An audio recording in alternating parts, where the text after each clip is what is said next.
Hello বন্ধুরা, সকলকে স্বাগত আমার এই ছোট্ট ইউটিউব চ্যানেল ইনসাইড পালসে। আজকের ক্লাসে কিন্তু আমরা 21শে জুনের কারেন্ট অ্যাফেয়ার্স দেখব এবং বেশ তথ্য সমৃদ্ধ ক্লাসটি হতে চলেছে। অনেক এক্সট্রা ইনফরমেশন কিন্তু থাকছে। চলো শুরু করছি। গত ক্লাসে আমরা কিন্তু 26 নম্বর প্রশ্ন পর্যন্ত কন্টিনিউ করেছিলাম। আজকে 27 থেকে শুরু করব। 27 নম্বর প্রশ্ন দেখো, আন্তর্জাতিক পিকনিক দিবস কবে পালন করা হয়? 18 জুন কিন্তু আন্তর্জাতিক পিকনিক দিবস পালন করা হয়। এই দিনটি প্রথম পালিত হয়েছিল ফ্রান্সে, তারপর সারা বিশ্বে কিন্তু ছড়িয়ে পড়ে এই পিকনিক দিবস। ভারত ইরান থেকে তার নাগরিকদের সরিয়ে নেওয়ার জন্য কোন অভিযান শুরু করেছে? সম্প্রতি ইরান থেকে ভারতীয় নাগরিকদের সরিয়ে নেওয়ার জন্য কিন্তু অপারেশন সিন্ধু অভিযান শুরু হয়েছে। 29 নম্বর প্রশ্ন, সেবি বোর্ডে কাকে নিযুক্ত করা হয়েছে? সেবি বোর্ডে কিন্তু অনুরাধা ঠাকুর নিযুক্ত হয়েছেন। ভারতের আর্থিক নিয়ন্ত্রক কাঠামোকে শক্তিশালী করার জন্য অনুরাধা ঠাকুরকে সেবি বোর্ডে কিন্তু নিযুক্ত করা হয়েছে। তিনি 1994 সালের ব্যাচে হিমাচল প্রদেশের ক্যাডারের আইএএস অফিসার ছিলেন। তিনি অজয় শেঠের স্থলভিষিক্ত হলেন। সম্প্রতি প্রধানমন্ত্রী মোদী কোন দেশের ফার্স্ট লেডিকে একটি সিলভার ক্লাচ পার্স উপহার দিয়েছেন?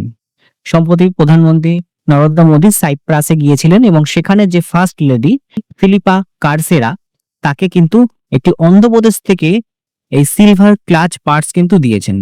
সাইপ্রাসের গিয়েছিলেন, সেখানে কিন্তু এই রূপোলি ক্লাচ পার্স কিন্তু উপহার দিয়েছেন, যা সাংস্কৃতিক বন্ধনের প্রতীক। অন্ধ্রপ্রদেশে তৈরি হয় এই পার্সটি ঐতিহ্যবাহী ধাতব কাজের সাথে আধুনিক শৈলীর কিন্তু সমন্বয়। এই পার্সের তোমরা ছবি দেখতে পাচ্ছ এখানে। মারুতি সুজুকি ভারতের বৃহত্তম ইমপ্লান্ট রেলওয়ে টার্মিনাল কোথায় উদ্বোধন করেছে? মারুতি সুজুকি হরিয়ানার মানসেরে কিন্তু তাদের ইমপ্লান্ট রেলওয়ে টার্মিনাল উদ্বোধন করেছেন।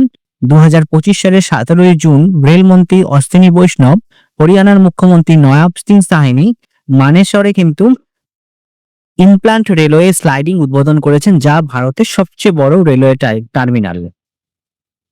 32 নম্বর প্রশ্ন দেখো, কোন রাজ্য অ্যান্ড্রয়েড ভিত্তিক ই ভোটিং সিস্টেম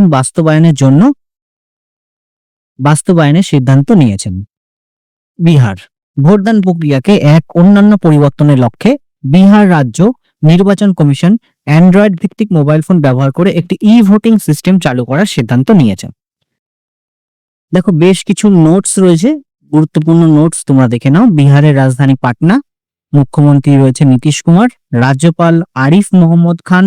ন্যাশনাল পার্ক বিহারে রয়েছে বাল্মীকি ন্যাশনাল পার্ক।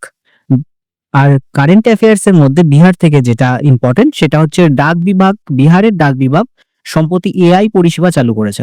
ঠিক আছে, এটা কারেন্ট অ্যাফেয়ার্স এর দিক থেকে বেশ কিছু ইম্পর্টেন্ট পয়েন্টস কিন্তু এক জায়গায় তুলে দিয়েছি।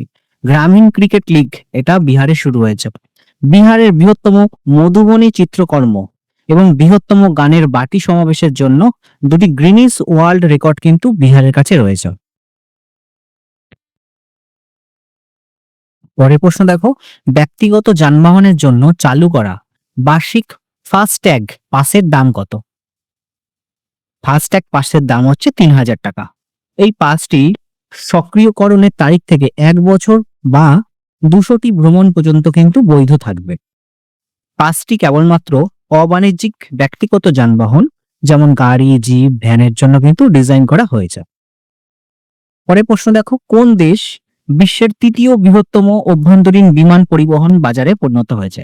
বিশ্বের তৃতীয় বৃহত্তম অভ্যন্তরীণ বিমান পরিবহনের বাজারে কিন্তু পরিণত হয়েছে ভারত।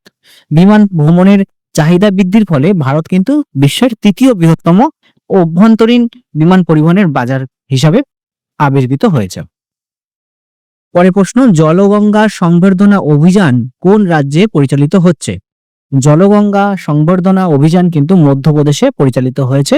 মধ্যপ্রদেশ সরকার জল সংরক্ষণের জন্য জলগঙ্গা সংবর্ধনা অভিযান শুরু করেছে। এটি রাজ্য জুড়ে নদীর জলের উৎস এবং জলাভূমিকে পুনর্জীবিত করার লক্ষ্যে কিন্তু কাজ করবে। এক্সট্রা ইনফরমেশন তোমরা দেখে নাও। মধ্যপ্রদেশের রাজধানী ভোপাল, মুখ্যমন্ত্রী রয়েছেন মোহন যাদব, রাজ্যপাল রয়েছে মঙ্গভাই ছগনভাই প্যাটেল, চিফ সেক্রেটারি বীরা রানা। মধ্যপ্রদেশ রাজ্য স্থাপনা হয়েছিল 1 নভেম্বর 1956 সালে। এখানে বেশ কিছু প্রচলিত নৃত্য রয়েছে, পাণ্ডভানি, মাচা, লোটা ইত্যাদি। উৎসবের মধ্যে লোকরাং, খাজুরাহো, হোলি, দশেরা, দীপাবলি কিন্তু দেখা যায় মধ্যপ্রদেশে। আর মধ্যপ্রদেশের ন্যাশনাল পার্কের মধ্যে তোমরা দেখতে পাবে বান্ধবগড় ন্যাশনাল পার্ক, কানহা, সাতপুরা, মাধব, পান্না, সঞ্জয়, পেঞ্চ, বনবিহার এবং ফসিল ন্যাশনাল পার্ক কিন্তু মধ্যপ্রদেশে দেখা যায়। আর কারেন্ট অ্যাফেয়ার্স এর মধ্য দিয়ে মধ্যপ্রদেশ থেকে যে গুরুত্বপূর্ণ পয়েন্ট তোমরা মনে রেখো, মধ্যপ্রদেশে রেওয়া জেলায় ভারতের প্রথম সাদা বাঘ প্রজনন কেন্দ্র কিন্তু খোলা হবে। আর সবচেয়ে বেশি শকুন রয়েছে কিন্তু এই মধ্যপ্রদেশে। আর মধ্যপ্রদেশের মাধব জাতীয় উদ্যান ভারতের 58তম ব্যাঘ্র সংশোধনাগারে কিন্তু পরিণত হয়েছে। 58তম ব্যাঘ্র সংরক্ষণাগারে কিন্তু পরিণত হয়েছে। এই দেখো মধ্যপ্রদেশ থেকে বেশ কিছু গুরুত্বপূর্ণ ইনফরমেশন তোমাদের এক জায়গায় করে দিলাম, কিছু কারেন্ট অ্যাফেয়ার্স, কিছু স্ট্র্যাটেজিকে রইল। এতদিন পর্যন্ত তোমরা যারা ভিডিওটা দেখেছো কমেন্টে জানাবে কেমন লাগলো, এবং তোমাদের আজকের ক্লাসে কিন্তু বেশ কিছু হোমওয়ার্কের প্রশ্ন রেখেছি, তোমরা কমেন্টে হোমওয়ার্কের অ্যান্সার গুলো জানিয়ে যাবে। যারা সঠিক উত্তর দেবে পরের দিনের ভিডিওতে কিন্তু তাদের নাম প্রকাশ করা হবে। 36 নম্বর প্রশ্ন দেখো, সম্প্রতি মারা যাওয়া মঙ্গলা ভাট কে ছিলেন? তিনি একজন কত্থক শিল্পী ছিলেন। মৃত্যুকালে ওনার বয়স হয়েছিল 62 বছর। আজকের হোমওয়ার্কের প্রশ্নগুলো তোমরা দেখে নাও। 37 নম্বর প্রশ্ন, 38 নম্বর প্রশ্ন এবং 39 নম্বর প্রশ্ন তোমরা কিন্তু দাগ নম্বর দিয়ে উত্তরে জানাবে। বেঙ্গালুরুতে চাণক্য বিশ্ববিদ্যালয়ের চ্যান্সেলর হিসেবে কে নিযুক্ত হয়েছেন? পরের প্রশ্ন দেখো, প্রণতি নায়ক এশিয়ান জিমন্যাস্টিক চ্যাম্পিয়নশিপে কোন পদক জিতেছেন? 39 নম্বর প্রশ্ন, 17তম ভারত মঙ্গোলিয়ার যে যৌথ সামরিক মহড়া নোমাডিক এলিফ্যান্ট, এটা কোথায় অনুষ্ঠিত হয়েছে? এই তিনটে প্রশ্নের উত্তর তোমরা প্রশ্ন দাগ নাম্বার দিয়ে কিন্তু উত্তরে জানাবে।